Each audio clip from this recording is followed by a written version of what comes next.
मांसाहारी खाने के शौकीन कबड्डी खेलने के लिए आरएसएस ज्वाइन की। वेंकैया नायडू के सियासी सफर की दिलचस्प कहानी। नमस्कार, मैं हूं अंजलि और आप देख रहे हैं रफ्तार टुडे। तो चलिए शुरुआत करते हैं आज की प्रमुख खबर से। उपराष्ट्रपति एम वेंकैया नायडू का कार्यकाल 11 अगस्त को खत्म होने जा रहा है। इससे पहले 6 अगस्त को वाइस प्रेसिडेंट पद के लिए चुनाव कराया जाएगा। वेंकैया नायडू अपनी युवावस्था से ही प्रभावशाली वक्ता के तौर पर जाने जाते हैं। उन्होंने 1960 के दशक के अंत में एक जनसभा में जनसंघ के तत्कालीन नेता अटल बिहारी वाजपेयी का भाषण सुनने के बाद एबीवीपी के साथ अपने सार्वजनिक जीवन की शुरुआत की। हालांकि बताया जाता है कि वो 14 साल की उम्र में महज कबड्डी खेलने के लिए राष्ट्रीय स्वयंसेवक संघ की शाखा में शामिल हुए थे।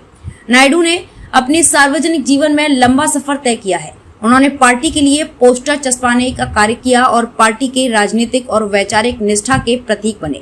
वो भाजपा के कद्दावर नेताओं में शुमार हुए और बाद में देश के उपराष्ट्रपति बने। छात्र राजनीति में हुए शामिल।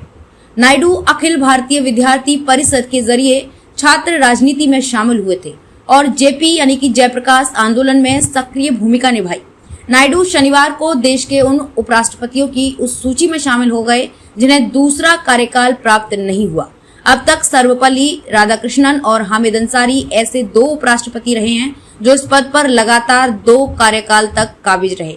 भाजपा ने शनिवार को पश्चिम बंगाल के उपराज्यपाल जगदीप धनखड़ को राष्ट्रीय जनतांत्रिक गठबंधन की ओर से उपराष्ट्रपति पद के लिए उम्मीदवार घोषित किया है। साधारण परिवार में हुआ था जन्म। नायडू का जन्म आंध्र प्रदेश के नेल्लोर जिले में एक साधारण किसान परिवार में हुआ था। नायडू 72 भाजपा के राष्ट्रीय अध्यक्ष रह चुके हैं। उन्होंने एक केंद्रीय मंत्री के रूप में और लंबे समय तक राज्यसभा सदस्य के तौर पर सेवा दी। हालांकि वो कभी लोकसभा सदस्य नहीं रहे। नायडू आंध्र प्रदेश विधानसभा के 2 बार सदस्य रहे हैं। उन्होंने अपना पहला विधानसभा चुनाव 1978 में एकीकृत आंध्र प्रदेश में जीता था। उन्हें उनकी वाक्पटुता के लिए जाना जाता है। वो अक्सर अपनी बात को रोचक तरीके से एक वाक्य और मुहावरे में कहने के लिए जाने जाते हैं। अटल बिहारी वाजपेयी के भाषणों का करते थे अनुवाद। कई लोगों को यह नहीं पता होगा कि पूर्व प्रधानमंत्री अटल बिहारी वाजपेयी के दक्षिण भारत में दिए जाने वाले भाषणों का अनुवाद किया करते थे। मांसाहारी व्यंजनों के शौकीन नायडू हमेशा संशयित रहते थे कि उन्हें भगवा खेमे में स्वीकार किया जाएगा या नहीं।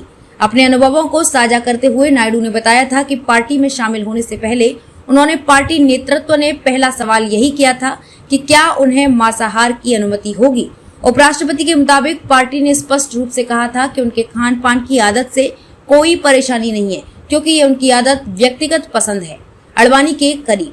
भाजपा के वयोवृद्ध नेता लाल कृष्ण आडवाणी के करीबी रहे हैं नायडू।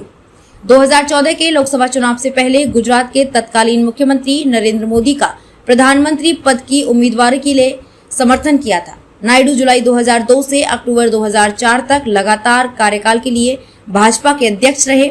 2004 में लोकसभा चुनाव में पार्टी को मिली हार के बाद उन्होंने इस पद से इस्तीफा दे दिया। मुश्किल दौर में शामिल रहा कार्यकाल राज्यसभा सभापति के तौर पर नायडू को विभिन्न मुश्किल दौर से निपटना पड़ा, जिनमें 3 कृषि कानूनों के खिलाफ विपक्षी सदस्यों का प्रदर्शन भी शामिल है।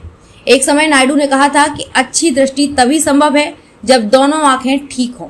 उन्होंने कहा था कि उनके लिए दोनों यानी कि सत्ता पक्ष और विपक्ष बराबर हैं। नायडू ने कहा था कि सदन की कार्यवाही सुचारू तरीके से चले, इसकी जिम्मेदारी दोनों पक्षों की है। खबरों में अब तक के लिए बस इतना ही। मिलते हैं फिर ऐसे ही बड़ी खबर के साथ। तब तक के लिए नमस्कार और देखते रहिए रफ्तार टुडे।